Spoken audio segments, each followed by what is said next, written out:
நாடு முழுக்க பல்வேறு குற்ற சம்பவங்கள் நடந்துட்டே தான் இருக்கு. காவல்துறையினரும் விசாரிச்சுட்டு தான் இருக்காங்க. அது மாதிரியான குற்றங்களின் தொகுப்பு தான் நிகழ்தகவல்.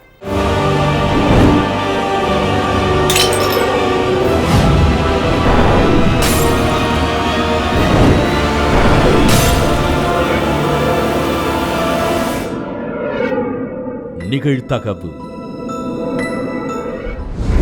தன்னுடன் பணிபுரிந்து வரும் 3 பேர் தன்னை கடத்திச் சென்று பாலியல் பலாத்காரம் செய்ததாக இளம்பெண் பரபரப்பு புகார்.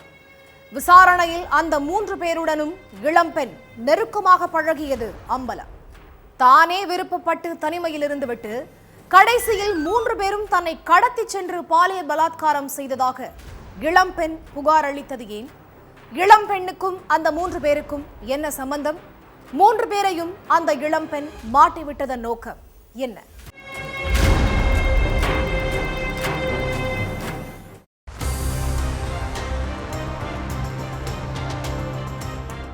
ஒரு இளம்பெண் தன்னோட கணவர் கூட வந்து திருவிடைமருதூர் அனைத்து மகளிர் காவல் நிலையத்துல புகார் ஒன்று கொடுத்திருக்காங்க.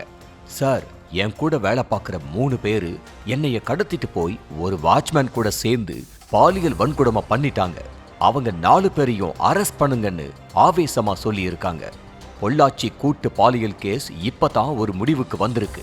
அடுத்து ஒரு கூட்டு பாலியல் கேஸான்னு அதிர்ச்சியான போலீசார் அந்த பொண்ணு சொன்ன 3 பேரு அடுத்து அந்த வாட்ச்மேனையும் போலீஸ் ஸ்டேஷனுக்கு அழைச்சிட்டு வந்து விசாரிச்சிருக்காங்க. அப்பதான் உண்மையிலேயே நடந்த விஷயமே வேற அப்படிங்கிறது தெரிய வந்திருக்கு. தஞ்சாவூர் திருவிடைமருதூரை சேர்ந்த 34 வயசு இளம்பெண் கும்பகோணம் பகுதியில் உள்ள ஒரு சிமெண்ட் கடையில வேலை பார்த்துட்டு இருக்காங்க.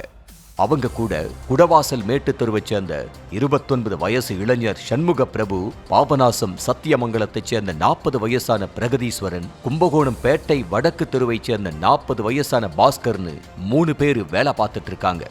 அந்த பொண்ணுகிட்ட இந்த 3 பேருமே நெருக்கமா பழகினதா சொல்லப்படுது. கேட்கிற நேரம் பணம் கொடுக்கறது, அடிக்கடி பிரியாணி வாங்கி வந்து கொடுக்கறது, பைக்ல ஏத்திக்கிட்டு வீட்டுக்கிட்ட இறக்கி விடுறதுன்னு 3 பேருமே போட்டி போட்டுக்கிட்டு அந்த பொண்ணுக்கு பண்ணதாவும், ஆனா அந்த பொண்ணு விஷயத்துல 3 பேருமே ஒற்றுமையா தான் இருந்ததாவும் தெரியுது. அடிக்கடி 3 பேர் கூடயும் அந்த பொண்ணு தனிமையில இருந்ததா சொல்லப்படுது. அப்படித்தான் கரிக்குளம் பகுதியில ஒரு புது பில்டிங் கட்டிட்டு இருக்கிற இடத்துக்கு அந்த பொண்ணை 3 பேருமே அழைச்சிட்டு போய் தனிமையில இருந்ததா தெரியுது. கூடவே அந்த பில்டிங் வாட்ச்மேன் 48 வயசான சீனிவாச நல்லூர் சரவணனும் தனிமையில இருந்ததா சொல்லப்படுது. இந்த 4 பேர் கூடயும் தனிமையில இருந்ததை அந்த பொண்ணோட உறவினர் ஒருத்தர் யதார்த்தமா பார்த்ததா தெரியுது. உறவினர் பார்த்ததுமே பதறி போன அந்த இளம்பெண் ஐயோ என்னைய விட்டுடுங்கன்னு அலறி இருக்காங்க. திடீர்னு அந்த பொண்ணு அலர்னதை பார்த்து ஷாக்கான சண்முக பிரபு, பிரகதீஸ்வரன், பாஸ்கர், வாட்ச்மேன் எல்லாருமே என்னாச்சு, எதுக்கு இப்படி கத்துறீங்கன்னு கேட்டிருக்காங்க.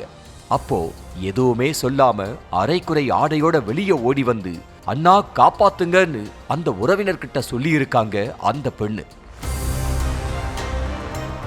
அடுத்து அந்த உறவினர் இளம்பெண்ணோட கணவருக்கு போன் பண்ணி சம்பவ இடத்துக்கு வர சொல்லி இருக்காங்க.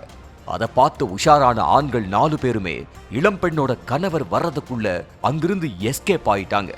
அதுக்கப்புறம் தான் கணவர் கூட போலீஸ் ஸ்டேஷனுக்கு போயிட்டு கம்ப்ளைண்ட் கொடுத்திருக்காங்க இளம்பெண்.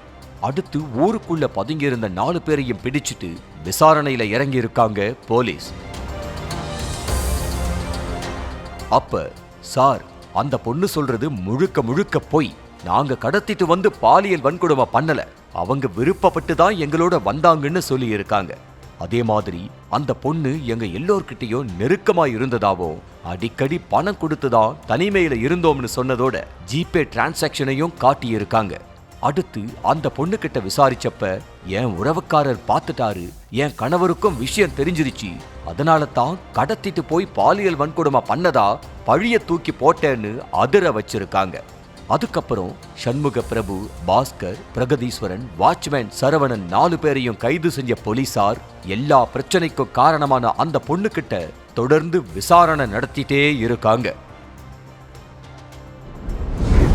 மரத்தடி அருகே கையில் மண்வெட்டியுடன் நின்று கொண்டிருந்த 2 பெண்கள் மண்ணுக்குள் இருந்து குழந்தையின் அழுகுரல் கேட்டுக்கொண்டே இருந்ததால் அதிர்ச்சி. பிறந்த 2 மணி நேரமான பச்சிளம் பெண் குழந்தையை உயிரோடு மண்ணில் புதைத்த நர்சிங் மாணவி. யூடியூபை பார்த்து மகளுக்கு பிரசவம் பார்த்ததோடு தொப்புள் கொடியை அறுத்த தாய். குழந்தையை குழி தோண்டி புதைக்க காரணம் என்ன? கல் நெஞ்சம் கொண்ட மாணவியை கைது செய்ததா போலீஸ்?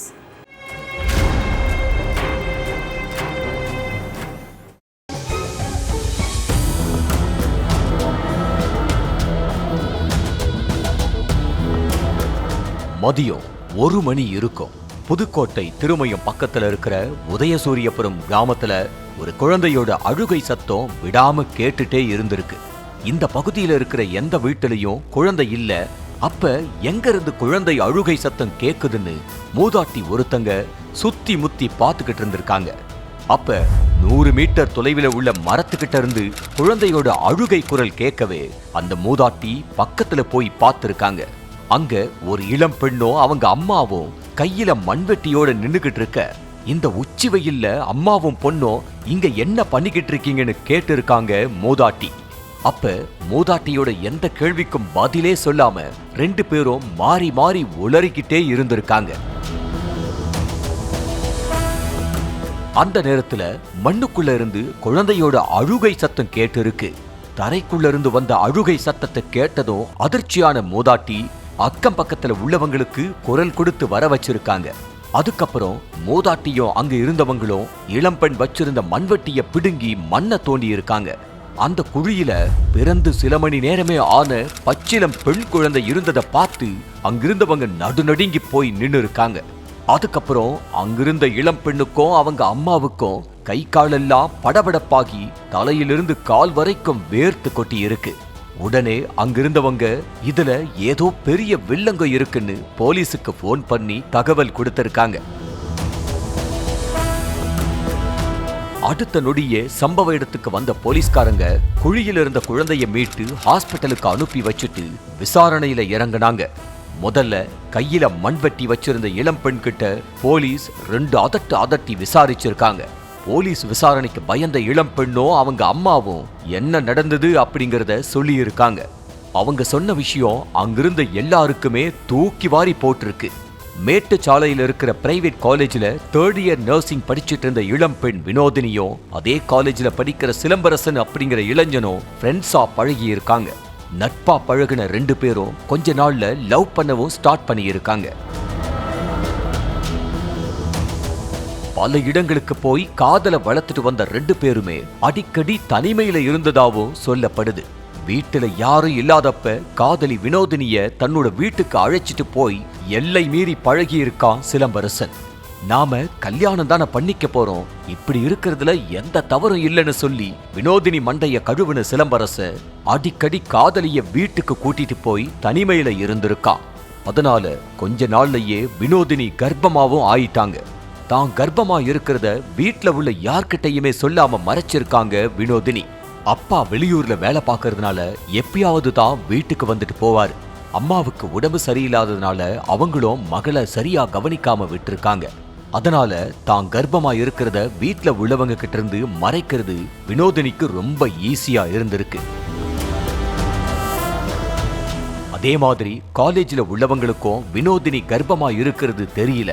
வயிறு பெருசா இருக்கிறது யாருக்கும் தெரியாத மாதிரி பார்த்துக்கிட்டு இருந்திருக்காங்க. நாட்கள் போக போக வினோதினிக்கு உடம்பு சரியில்லாம போயிருக்கு. அப்பதான் மகள் கர்ப்பமா இருக்கிற விஷயம் தாய் அமுதாவுக்கு தெரிய வந்து அதிர்ச்சி ஆயிருக்காங்க. மக தப்பு பண்ணிட்டாங்கிற விஷயம் வெளியே தெரிஞ்சா குடும்ப மானமே போயிடும். அதனால மகளை சிலம்பரசனுக்கே கல்யாணம் பண்ணி வச்சிடலாம்னு முடிவு பண்ணியிருக்காங்க அமுதா. ஆனா சிலம்பரசன் வினோதினிய கல்யாணம் பண்ணிக்க தயாரா இல்ல. இப்ப கல்யாணம் பண்ணிக்க முடியாது, செட்டில் ஆயிட்டு கல்யாணம் பண்ணிப்போம், இந்த குழந்தை பிறந்ததும் குழி தோண்டி புதைச்சிருங்கன்னு வினோதினி கிட்ட சொல்லி இருக்கான் சிலம்பரசன். இதுக்கு நடுவுல 17ஆம் தேதி காலையில 10 மணிக்கு வினோதினி திடீர்னு பிரசவ வலியால துடிச்சிருக்காங்க. உடனே வீட்டுல இருந்த தாய் அமுதா என்ன பண்றதுன்னு தெரியாம மகளை நேரா கழிவறைக்கு அழைச்சிட்டு போயிருக்காங்க. அங்க வச்சு அவங்களுக்கு பெண் குழந்தை பிறந்திருக்கு. உடனே செல்போன்ல யூடியூப் பார்த்து தொப்புள் கொடிய கட் பண்ணியிருக்காங்க தாய் அமுதா. அதுக்கப்புறம் மதியம் 12 மணிக்கு வீட்டு முன்னாடியே குழி தோண்டி குழந்தைய புதைச்சிருக்காங்க. அப்ப குழந்தையோட அழுகை சத்தம் கேட்டு வந்த மூதாட்டியால தான் எல்லா விஷயமும் தெரிய வந்திருக்கு. அதுக்கு பிறகு வினோதினி அமுதா மேல வழக்கு பதிவு பண்ண போலீஸ் குழந்தைய குழி தோண்டி புதைக்க ஐடியா கொடுத்த சிலம்பரசனை கைது பண்ணி விசாரிச்சுட்டு இருக்காங்க. கள்ளக்காதலனுடன் சேர்ந்து கணவனை கொலை செய்துவிட்டு தற்கொலை செய்து கொண்டதாக ஒப்பாரி வைத்த மனைவி. கணவன் உயிரிழந்த சில மாதங்களிலேயே கள்ளக்காதலனை திருமணம் செய்து ஜாலியாக குடித்தனர். 8 ஆண்டுகளுக்கு முன்பு நடந்த மனைவியின் களவாணித்தனம் தற்போது வெளிச்சத்திற்கு வந்தது எப்படி? கொடூர மனம் படைத்த மனைவி யாரால் சிக்கினார்?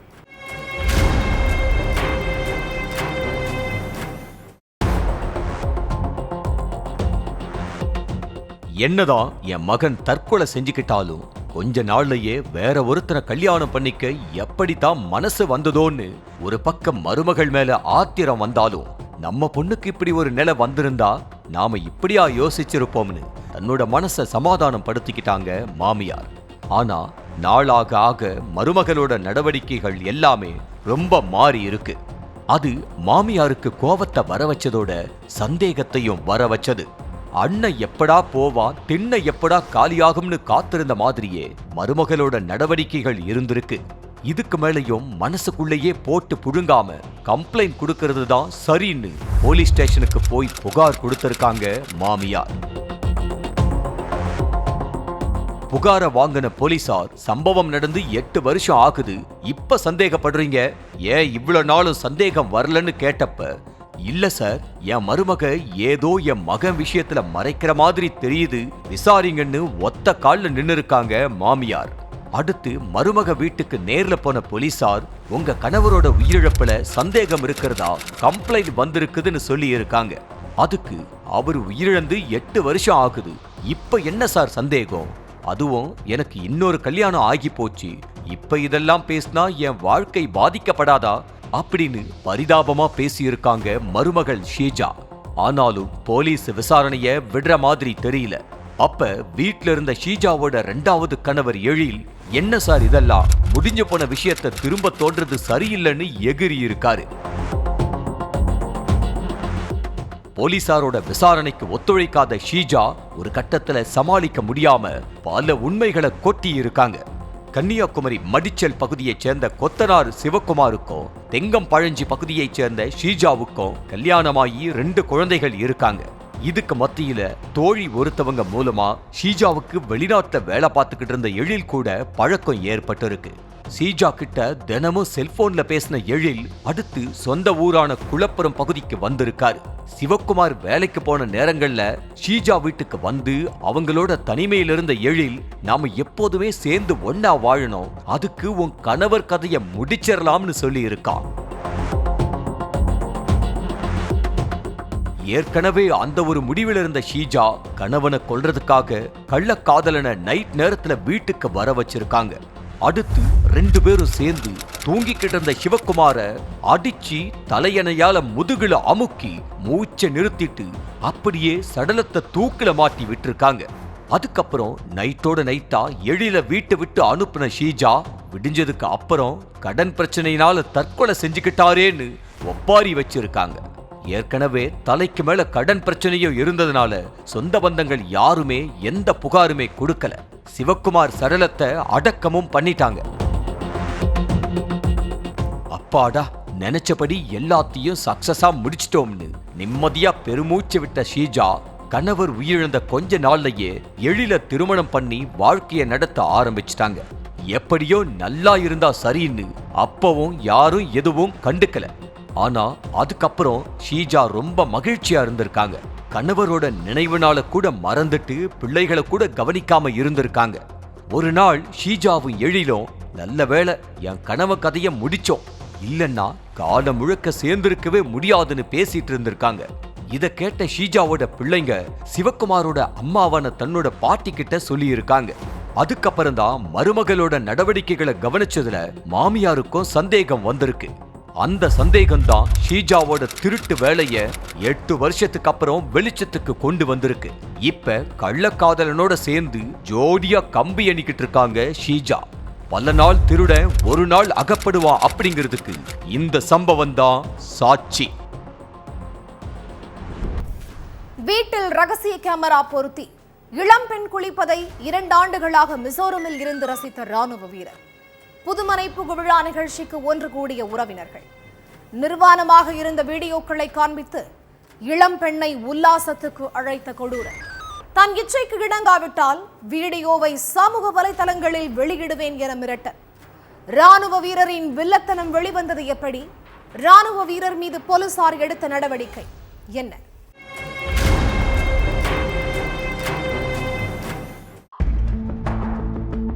நைட் 10 மணிக்கு மேல கன்னியாகுமரி ஈத்தாமொழி போலீஸ் ஸ்டேஷனுக்கு இளம்பெண் ஒருத்தவங்க அவங்க கணவரோட வந்திருக்காங்க. அவங்கள பார்த்த போலீஸ்காரங்க என்ன சார் ஆச்சு, என்ன கம்ப்ளைண்ட் கொடுக்கணும்னு கேட்டிருக்காங்க. அப்போ இளம்பெண் கண்ணிலிருந்து சாரசாரையா தண்ணீர் கொட்டி இருக்கு. என்னாச்சு மேடம், அழாம என்ன நடந்துச்சுன்னு சொல்லுங்க, நாங்க இருக்கோம்னு போலீஸ்காரங்க தைரியம் கொடுத்திருக்காங்க. அதுக்கப்புறம் தான் இளம்பெண்ணுக்கு தனக்கு நேர்ந்த அக்கிரமத்தை பத்தி சொல்லி இருக்காங்க. சொந்தக்காரன்னு சொல்லி வீட்டுக்குள்ள சேர்த்தேன், அவனே என்னைய நிர்வாணமா வீடியோ எடுத்து வச்சு பாலியல் தொந்தரவு கொடுக்கறான்னு சொல்லி கதறி அழுதுருக்காங்க. இளம்பெண் சொன்னதை வச்சு வழக்கு பதிவு செஞ்ச போலீஸ் ஈத்தங்காடு பகுதியில் உள்ள மதுராஜா வீட்டுக்கு போயிருக்காங்க. உங்க சொந்தக்கார பொண்ணு ஒருத்தவங்க உங்க மேல பாலியல் புகார் கொடுத்திருக்காங்க, அது சம்பந்தமா விசாரிக்க வந்திருக்கோம்னு சொல்லியிருக்காங்க போலீஸ். அதுக்கு ஹலோ, நான் யார் தெரியுமா, ராணுவத்துல வேலை செய்யறேன், என்கிட்ட வந்து இப்படியெல்லாம் விசாரிக்கிற வேலை வச்சுக்காதீங்க, என்ன நடந்ததுன்னு முறையா விசாரிக்க கத்துக்கோங்கன்னு போலீஸுக்கு பாடம் எடுத்திருக்கான் மதுராஜா.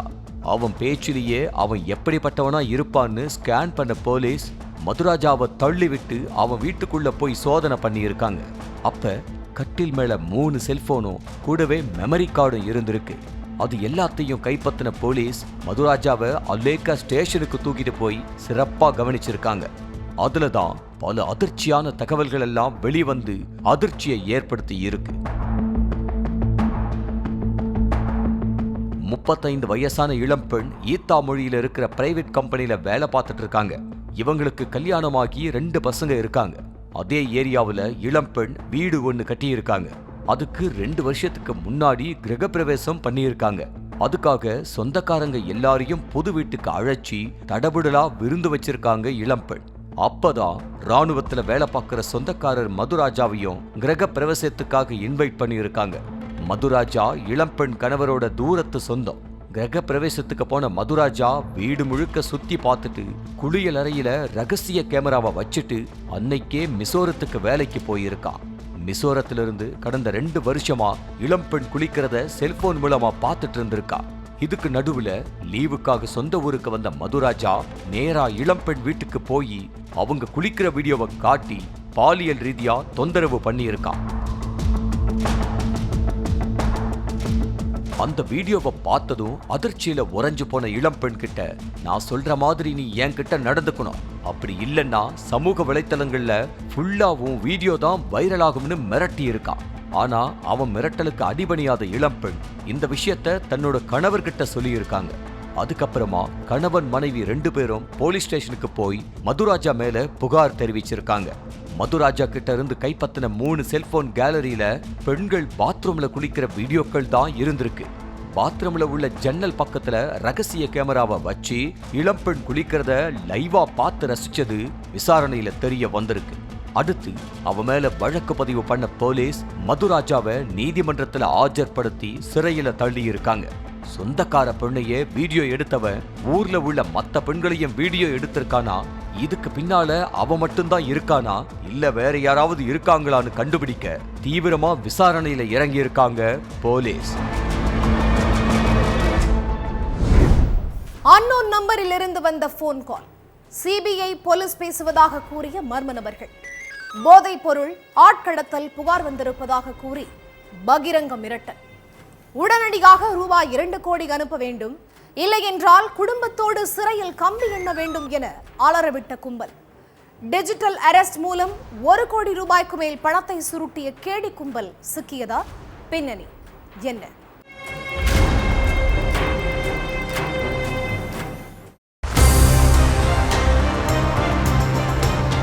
திருவாரூர் முத்துப்பேட்டையைச் சேர்ந்த டாக்டர் மீரா உசைனுக்கு அன்னோன் நம்பர்ல இருந்து ஒரு போன் கால் வந்திருக்கு.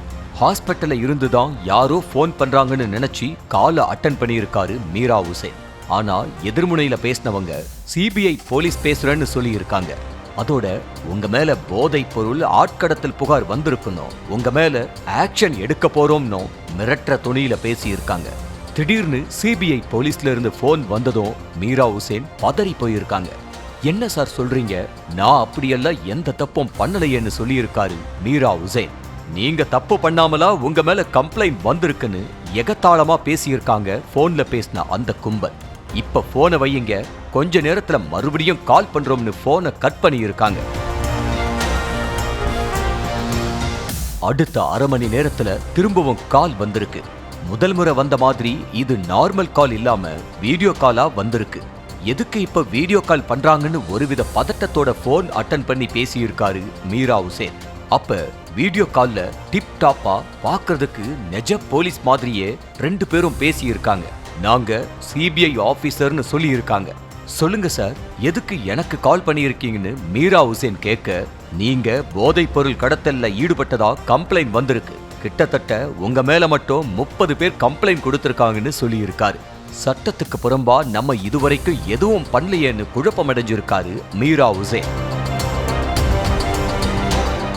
யாரு கம்ப்ளைண்ட் கொடுத்திருப்பா, என்ன நடந்திருக்கும்னு யோசிச்ச மீரா உசேனுக்கு நம்ம கிட்ட வீடியோ கால்ல பேசுறவங்க உண்மையாவே போலீஸ் ஆபீசர்ஸ் தானான்னு கொஞ்சம் கூட சந்தேகமே வரல.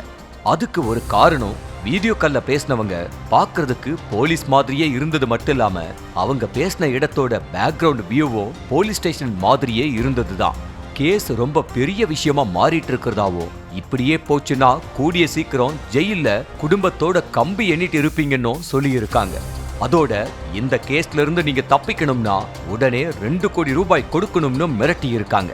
திடீர்னு இப்படி 2 கோடி ரூபாய் கேட்டா எப்படி சார்னு மீரா உசேன் கெஞ்சி கதறி இருக்காரு. ஆனா பணத்தை கொடுக்கறியா இல்ல குடும்பத்தோட தூக்கி உள்ள வைக்கவான்னு கேட்டு அந்த 2 பேரும் எகிரி இருக்காங்க. குடும்பத்தோட தூக்கி உள்ள வச்சிருவேன்னு சொன்னதும் பயந்து போன மீரா உசேன் அந்த 2 பேரு சொன்ன அக்கவுண்ட்டுக்கு 55 லட்சத்தை அனுப்பி இருக்காரு. நாங்க கேட்டது 2 கோடி, வெறும் 55 லட்சத்தை மட்டும் அனுப்பி இருக்கீங்கன்னு கேட்டு மிரட்டினவங்க, இது சரிப்பட்டு வராது, ஜெயில தூக்கி வைக்கிறது தான் சரின்னு சொல்லி இருக்காங்க. சார் என்கிட்ட இவ்வளவுதான் பணம் இருக்கு, நீங்க கேட்கிற 2 கோடி இல்லன்னு கதறி இருக்காரு மீரா உசேன்.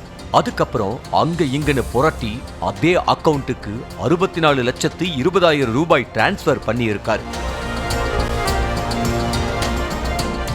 கொஞ்ச நாள் சைலண்டா இருந்தவங்க மறுபடியும் பணம் கேட்டு டார்ச்சர் பண்ண ஆரம்பிச்சிருக்காங்க.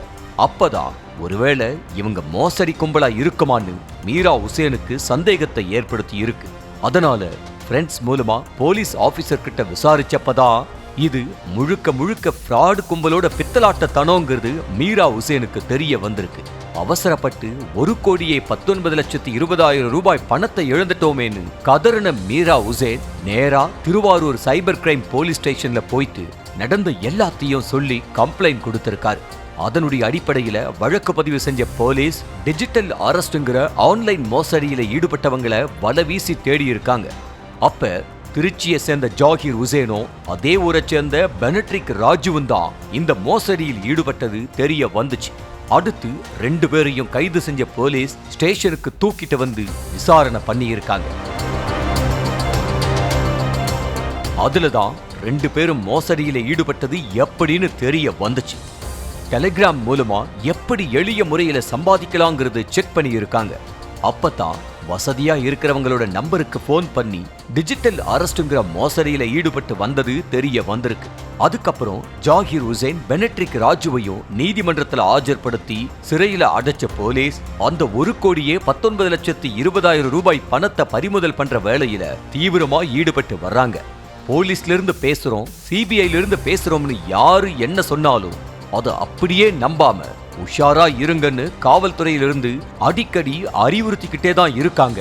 ஆனாலும் சமீப காலமா டிஜிட்டல் அரெஸ்ட்னு சொல்லக்கூடிய ஆன்லைன் மோசடி சம்பவங்கள் நாளுக்கு நாள் அதிகரிச்சுட்டே தான் இருக்கு. போலீஸ் என்னதான் நடவடிக்கை எடுத்தாலும் கூட மக்களும் அலர்ட்டா இருந்தாதான் இந்த மாதிரி மோசடி கும்பல் கிட்ட சிக்காம தப்பிக்க முடியும். ஒவ்வொரு குற்றங்களின் முடிவும் சட்டத்தின் கையில். விசாரணை தொடரும். பார்க்கலாம் அடுத்த நிகழ்தகவை.